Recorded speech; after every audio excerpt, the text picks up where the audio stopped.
Dober dan, dragi moji. Že kar nekaj dni tale video dozoreva v meni. Novo leto je mimo, vse smo pojedli, veliko smo verjetno popili, tako kot je običajno. Nekateri ste pač bili dovolj močni, da ste zdržali brez vsega tega, ampak ja, moje novo leto je bilo recimo, jaz sem se letos res dobro imela. Zabavala sem se, sprostila sem se, bila sem z ljudmi, ki mi veliko pomenijo. Objela sem ljudi, ki mi veliko pomenijo, eni me še čakajo, ki jih bom objela danes, tako da to je res fajn. Druga stvar, ki pa sem jo ves čas spremljala, pa je tudi seveda socialna omrežja. Sem skušala biti zelo zabavna na Instagramu, če ste me kaj sledili z mojimi storiji, ampak ne bi danes govorila o tem, danes bi govorila o tem, kam odhajajo naše dobre želje. Kaj se z njimi zgodi? Ne vem, če ste opazili, pač to je nek pač zelo lep pojav, a ne, novo leto, in vsi imajo na svojih zidovih voščila, vsi snemajo videe z dobrimi željami, lepijo gor filmčke, ki se nas dotaknejo, ki se lahko celo jokamo. In to je res lepo. In lahko si predstavljam, da vsi ti ljudje, vsi mi, ki objavljamo te lepe stvari, smo proti vojni, smo proti orožju, smo proti nasilju, si želimo delati lepši svet. Pa vendar, ni tako, ker ob vsem tem, kar sem gledala na socialnih omrežjih, sem pa dobila kar nekaj SMS-ov in mailov, ki so vsebovali stavek: tako ne morem več. Tako ne morem več. Pri nas je pekel. Pri nas je grozen. Pri nas se ne da zdržati. In seveda ne govorim o tem, da je kdo kriv. Ne govorim o tem, da je... To je težko. To je res težko. Ampak rada bi vam povedala, da v resnici vi to izbirate. Vi izbirate... Živjo, jaz sem ful vesela, da me gledate. Tako da, ja, pozdravljeni nazaj. Vi izbirate, a se bo zgodila sprememba, a se ne bo zgodila sprememba. Vi izbirate, koliko let boste vztrajali v odnosih, ki so uničujoči odnosi. In pazite, kljub temu, da morda mislite, da ste žrtev, v tem sodelujete. Kljub temu, da morda mislite, da ste nemočni, v tem sodelujete. In ena stvar zelo pomembna, zelo pomembna je, da a veste, razmišljam o tem, kako smo proti vojnam, kako smo proti orožju, kako se nam ljudje v vojnah smilijo. Po drugi strani imamo vojno doma, v njej sodelujemo in uporabljamo orožje. Kaj je vaša puška? Kakšen kaliber puške imate? Poniževanje? Grožnje? Primerjanje z drugimi, razvrednotenje. Kaj počnete, ko se prepirate s partnerjem? Ja, in ne rabite delati tega, da si zdaj razmišljate, ja, to je on je tak. Glejte, dokler sodelujem, imam svoj delež. In jaz se ukvarjam 20 let že s temi stvarmi in vem, da se da te stvari spremeniti. Da se jih spremeniti na boljš, da se jih spremeniti na drugač. Ena možnost je seveda ta, ki jo vi najprej pomislite, da se ločite, druga možnost pa je, da začnete delati na odnosih, da začnete raziskovati, kaj se med vama dogaja, da začnete raziskovati sebe, kaj so moje potrebe, ki so v tem odnosu nezadovoljene, kaj jaz pravzaprav pričakujem od partnerja, ki se skozi pritožujem in ga skozi ponižujem in mi nikoli ni nič dovolj dobro. Ženske smo sploh rade take, a ne, da vsiljivo napadamo. In to zna biti naš delež. Pač ne govorim o tem, da so moški bogi, a ne, ker moški imajo pač tudi svoj delež, da nam je to jasno, v odnosu dveh odraslih oseb je vedno delež pol-pol, 50-50, jaz rečem temu. In moje provokativno vprašanje je, če vas vprašam, ali ste vi za mir na svetu, kje mislite, da bi ta mir lahko začeli delati? Z lepim Facebook sporočilom svojim prijateljem? Ne. Ta mir lahko začnete delati v lastni celici in v lastni družini in pri sebi. Maili, ki sem jih dobila letos o partnerskih odnosih, zelo so me presenetili, ker sva z Albertom posnela webinar povezani med prazniki in v prostem času, z upanjem, da bo čim več ljudi ta webinar gledali in da si bojo polepšali praznike in da bojo razumeli, kaj se v bistvu dogaja. Kaj se dogaja v trenutku, ko nimamo službe, ko se sprostimo, ko se nam nikamor več ne mudi in ko sam rečemo, zdaj bom pa vse tisto naredil, kar prej nisem. Časa imamo pa pač omejeno, ampak tega se ne zavedamo. V tem webinarjem z Albertom razlagava, kako to uskladiti z neko družinsko dinamiko, z nekim partnerskim odnosom, z nekimi pričakovanji. Partner, kar se mene tiče, je zame najpomembnejši na svetu, zaradi tega, ker je on tista varna točka, na katero se jaz lahko naslanjam, kadar nisem okej.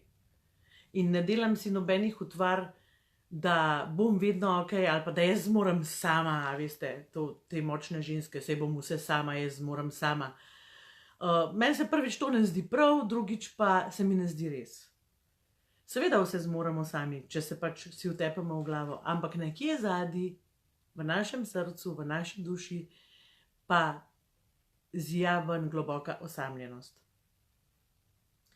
Ko ste napisali sporočilo ali pa objavili video na socialno omrežje, a ste ob tem razmišljali, kako boste vaši najpomembnejši osebi zaželeli srečno novo leto? Ne govorim o tem, kakšno darilo ji boste kupili, ampak kako ji boste zaželeli srečno novo leto. To so moja provokativna vprašanja. Velikokrat smo navzven tako dobrodušni, tako dobrodelni, tako odprti, ampak na tiste okrog nas pa pozabimo. In morda kdo od vas reče, ni res, otroci so najpomembnejši. Jaz mislim, da partnerja in otrok ne moramo sploh primerjati. Glejte, partner je nekdo, ki z nami živi. Z mano, pa z vami. Partner je nekdo, s katerim se jaz želim postarati. Partner je nekdo, s katerim se želim postarati na tak način, da bom jaz sprejemala spremembe in na njegovem umu, in na njegovem telesu, in enako si želim, da bo on sprejemal mene in moje spremembe.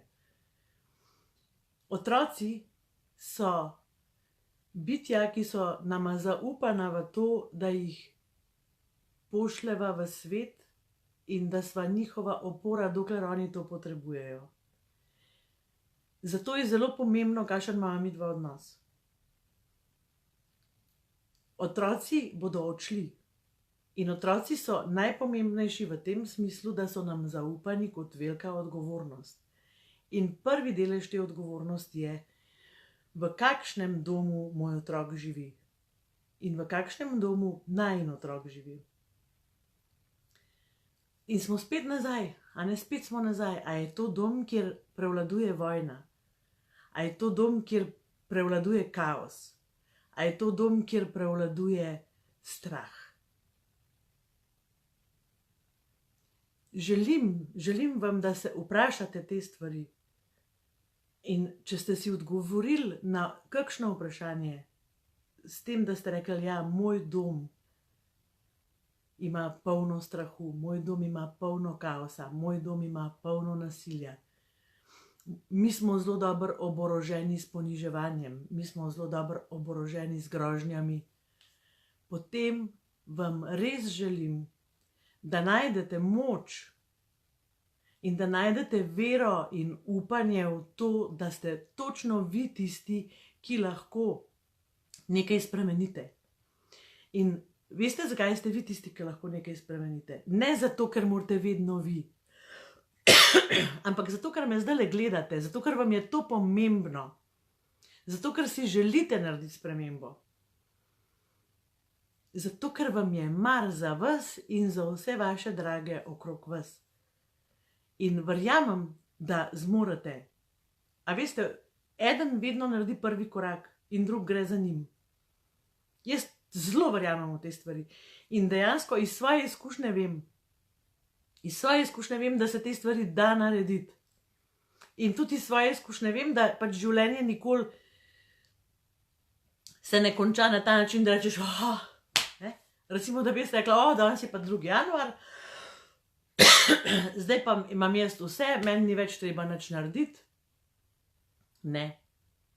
Ne, ker imam 4 otroke, ki se spreminjajo, ki so odrasli, ker imam moža, ker imam prijatelje in vsi ti odnosi bodo od mene nenehno zahtevali neko fleksibilnost, neke spremembe, neke odločitve in ja, nenehno bom izbirala v teh odnosih, a bodo to odnosi, kjer se bojujem, ali bodo to odnosi, kjer se povezujem. Ta dinamika pač traja, dokler smo živi.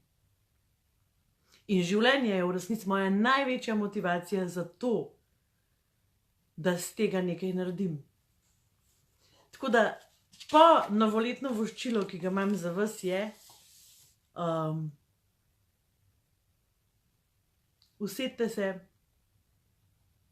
poglejte stanje v vašem srcu, v vaši duši, poglejte ljudi okrog vas v vaši družini in se vprašajte, a so zadovoljni s tem načinom življenja, ki ga živijo.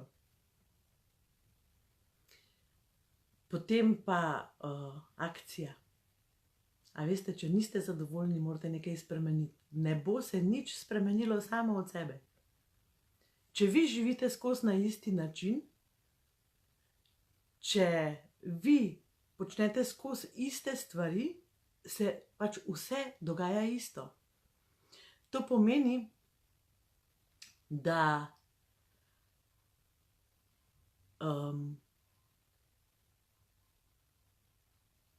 lahko spremenite eno čist malo stvar. Zdaj sem prebrala tukaj komentar.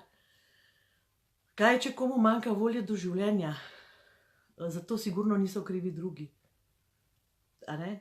Pač volja do življenja je nekaj, kar imam jaz ali pa nimam. In ja, poznam ta občutek. Tudi meni je že kdaj manjkalo volje do življenja. Ne v tem smislu, da bi kar se ubila, ampak v tem smislu, da nisem v ničemer videla smisla. In to je bilo povezano s tem, da se nisem počutila varno. Da se nisem počutila varno povezana z Albertom, da pač nisem imela tega naslona in sem izgubljala smisel. Zato z Albertom skozi govoriva, da je pač zelo, zelo temeljni del smisla in tega, da mi sploh lahko funkcioniramo v povezanosti. Mi nismo samotarji, mi smo plemenska bitja. Mi rabimo drug drugega, ne samo v familiji, mi rabimo drug drugega, mi se rabimo povezovati. In vem, ko mi je manjkalo volje do življenja, volja ni prišla sama od sebe. Volja je prišla šele, tako kot sem prej rekla, ko sem sama nekaj spremenila. In včasih moramo iti čez sebe. Včasih moramo nekaj narediti na silo. A veste, velikokrat pride k meni kdo pa reče, pol pa to nisem jaz. Kako pa vi veste, kdo ste vi, če niste poskusili nekaj narediti drugače? Saj lahko naredite drugače, pa rečete, ok, to mi ne paše. Ampak kako veste, kdo ste vi? A ste vi človek, ki leži na kavču in reče, life je pa res brez veze? Ne verjamem. Jaz mislim, da vsi ljudje v življenju želimo biti uspešni. Jaz mislim, da vsi ljudje v življenju želimo prispevati neko energijo, neko ljubezen, neko predanost, neko voljo. In to, da tega ne moramo, da ne vidimo smisla v tem, je zelo, zelo smiselno vprašanje. Ampak ne bo se spremenilo samo. Nikoli se nič ne spremeni samo in paste, tudi vaš partner tega ne more spremeniti in niti vaš prijatelj. Ko se vi tako počutite, to lahko spremenite samo vi. In je težko. Težko je zato, ker se potem tudi ne moramo zgovarjati na druge, ne moramo reči, on je kriv ali pa on nič ne naredi. A ne? Če jaz obupana ležim na kavču in seveda ne znam prevzeti odgovornosti za moje počutje, za moje trenutno stanje. Ja, veliko je teh vprašanj, veliko bi vam še rada povedala. Zdajle pred prazniki sem posnela, mislim, da 2 live videa na vezal.si, lahko si jih pogledate. Še vedno je na voljo webinar povezani med prazniki in v prostem času. Zapomnite si, za spremembe nikoli ni prepozno. Jaz sem vesela, da ste imeli toliko lepih in dobrih želja na javnih omrežjih, si pa želim, da bi čim manj ljudi imelo v svojem lastnem domu zakopano bojno orožje. In želim vam, da bi se vračali domov to leto in še vsa naslednja leta naprej s tistim občutkom, da prihajate v vaše varno zavetje. In še enkrat bi vam rada samo to sporočila, vi imate v tem, a imate varno zavetje ali ne, tudi svoj delež. Zdaj vas pa lepo pozdravljam, preživite zadnji prost dan, kar se da, tako kot si ga vi želite. Jaz čakam mojo hčero, ki bo zdajle prišla, prvi otrok, ki ga bom videla letos. In sem že zdaj čist ganjena, da jo bom lahko objela. Ampak po drugi strani ta objem ne bo nič drugačen, kot je vedno, ko jo srečam, zaradi tega, ker a veste, ni prav, da za novo leto vse postane bolj intenzivno in ni prav, da čez leto na te stvari pozabimo. Tako da jaz si ful želim, da bi teh lepih sporočil bilo po Facebooku vsak dan zelo veliko. Res si želim to, da ljudje ne bi gledali, kako smo politično usmerjeni, da ne bi gledali, kakšno barvo kože imamo, da ne bi gledali na to, kako smo spolno usmerjeni, da ne bi gledali, a smo bogati, a smo revni, ampak da bi preprosto sprejeli to, da smo vsi ljudje, ki hrepenimo po istem, ki hrepenimo po tem, da ne bi bili osamljeni, da bi imeli drug drugega, da bi bili povezani. In naslednjič, ko boste pljuvali po Facebooku, ne vem čez koga, nekoga, ki bo ne vem kaj napisal, koga boste poniževali, ki se boste norca z njega delali, dajte se spomniti na ta video, če ste pač taka oseba. Meni se zdi drugače zelo dobro in zelo prav, da smo ljudje kritični. Pač zdi se mi prav, da ne pogoltnemo lih vsega govna in da ne sadimo nekih rožic, kako je vse fajn. Je pa pomembno, da malo premislimo, kako kakšne stvari sporočimo. In da se takrat, ko pišemo te stvari, vprašamo, ali je to nek kritični a želim sporočiti neko svoje mnenje, za katerim stojim na nek spoštljiv način, a uporabljam besede, ki ponižujejo in se norčujejo iz drugih. Tako da, ja, verjetno je kar dolg tale live, tako da vas bom lepo pozdravila. Želim vam dober tek, mi bomo danes imeli ješprenj. In se ga že zelo veselim. Skratka, imejte lep dan. Čau, čau.